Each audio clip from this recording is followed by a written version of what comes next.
सन 2005 में जब RTI act 2005 को पास किया गया तो वो इंडियन पॉलिटिकल हिस्ट्री में एक हिस्टोरिकल इवेंट बन के आया।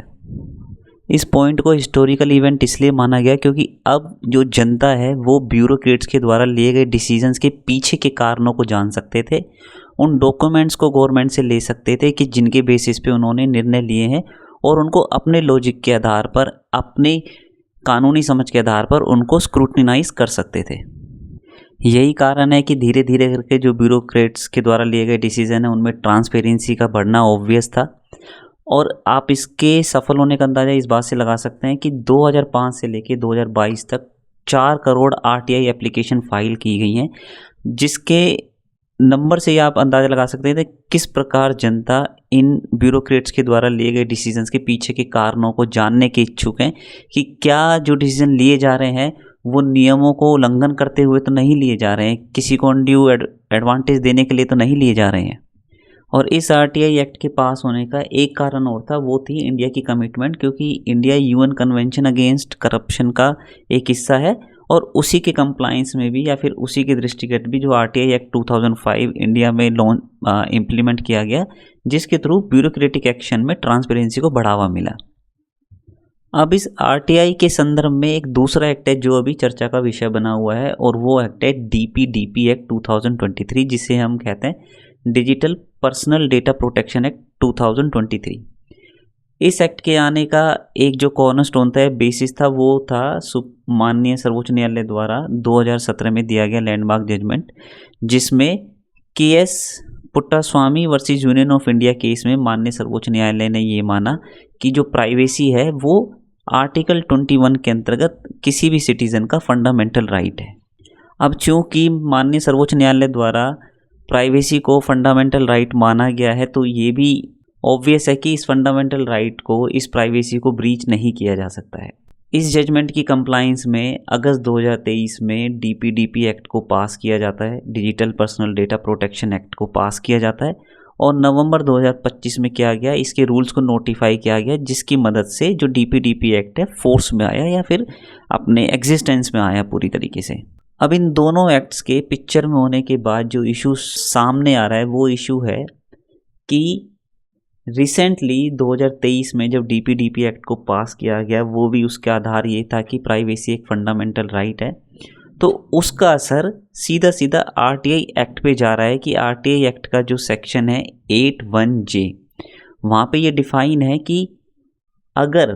पर्सनल इंफॉर्मेशन देने से अगर लार्जर पब्लिक इंटरेस्ट सर्व किया जा सकता है,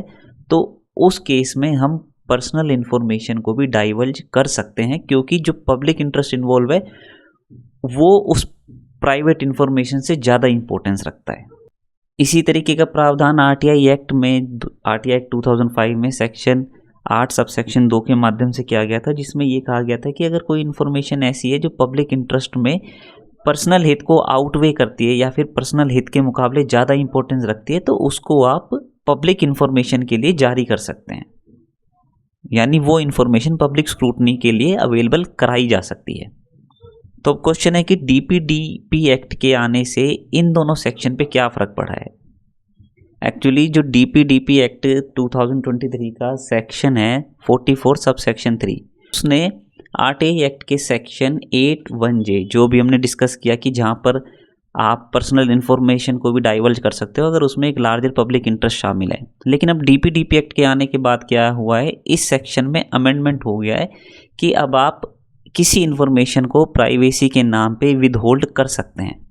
अब देखिए, क्रिटिक्स को ये डर लग रहा है कि इस पर्टिकुलर सेक्शन जो डीपीडीपी एक्ट 2023 का सेक्शन 44 सब सेक्शन 3 है, उसको आधार बनाते हुए ब्यूरोक्रेट्स क्या करेंगे कि जो इन्फॉर्मेशन जनरली पब्लिक को दी जा सकती थी उसको भी वो विदहोल्ड करने की कोशिश करेंगे, और हम फिर से उस एरा में चले जाएंगे जो आरटीआई एक्ट 2005 के लागू होने से पहले था। मीन्स वही ओपेकनेस, वही मनमर्जी, वही आर्बिट्रेरीनेस, क्योंकि अब उस इन्फॉर्मेशन को जनता को उपलब्ध कराने से रोका जा सकता है, और जब वो इन्फॉर्मेशन जनता के पास होगी ही नहीं या फिर आरटीआई एक्टिविस्ट के पास नहीं होगी, तो ऑब्वियसली उस इन्फॉर्मेशन की स्क्रूटनी नहीं हो पाएगी और ये नहीं पता लगाया जा सकेगा कि क्या किसी को अनड्यू एडवांटेज दिया गया है या नहीं। अब कहने को ये भी आता है कि यूँ तो आरटीआई का जो सेक्शन 8 सब सेक्शन 2 है वो एज इट इज़ है, लेकिन जितना हम जानते हैं ब्यूरोक्रेसी को समझते हैं कि जो ब्यूरोक्रेट्स का नेचर होता है इन सब मामलों में रिस्क अवर्सिव होता है, और उसकी वजह से जनरली वो ये प्रेफर किया जाता है कि हम किसी भी इंफॉर्मेशन को देने के बजाय उसको विद होल्ड करना प्रेफर करें। अगर किसी को इन्फॉर्मेशन लेनी होगी तो वो अपना या तो कोर्ट के थ्रू या फिर कहीं पे सूट फाइल करके उस इन्फॉर्मेशन को हासिल कर देगा, लेकिन फर्स्ट इंस्टेंस में हम किसी भी तरीके से उस इन्फॉर्मेशन को ना दें ताकि हमारी नौकरी पे कोई एडवर्स इफेक्ट ना आए। तो अब यही डर आरटीआई एक्टिविस्ट को सता रहा है कि ये जो पर्टिकुलर एक क्लोज है या सेक्शन है 44(3) ऑफ डीपीडीपी एक्ट, ये इंडिया को आरटीआई एक्ट 2005 के पहले वाले एरा में वापस ले जा सकता है, जहाँ पर जनता के पास कोई भी ऐसा टूल अवेलेबल नहीं था कि वो ब्यूरोक्रेट्स द्वारा लिए गए डिसीजनों को किसी भी तराजू में तोल सके। देखिए, आरटीआई ने जो कंट्रीब्यूशन किया है वो आप इन चीज़ों से, इन फैक्ट से भी अंदाज़ा लगा सकते हैं कि बहुत सारे ऐसे स्कैम हैं जो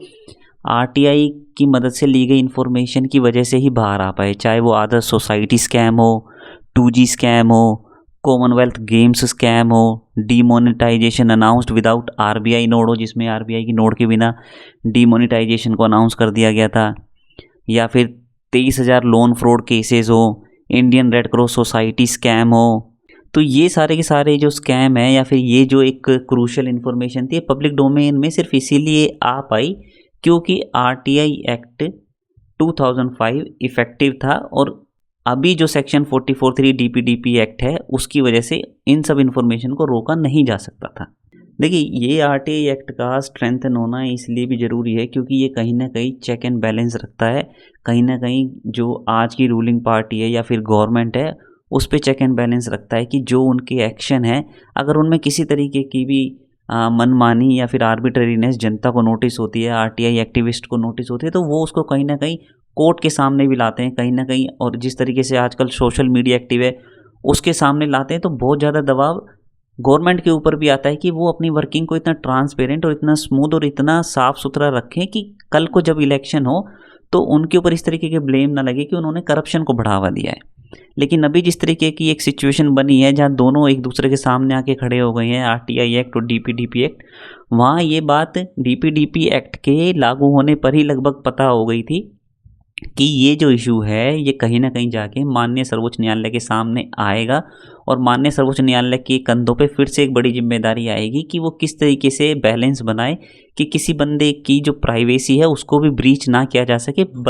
और दूसरी तरफ जो लार्जर पब्लिक इंटरेस्ट है, जो कंट्री है और जो गवर्नमेंट और ब्यूरोक्रेट्स का जनता के प्रति आंसरेबल होना है, उन सब बेसिक पिलर्स में भी कहीं ना कहीं चोट ना लगे, वो भी कहीं ना कहीं कमज़ोर ना पड़े।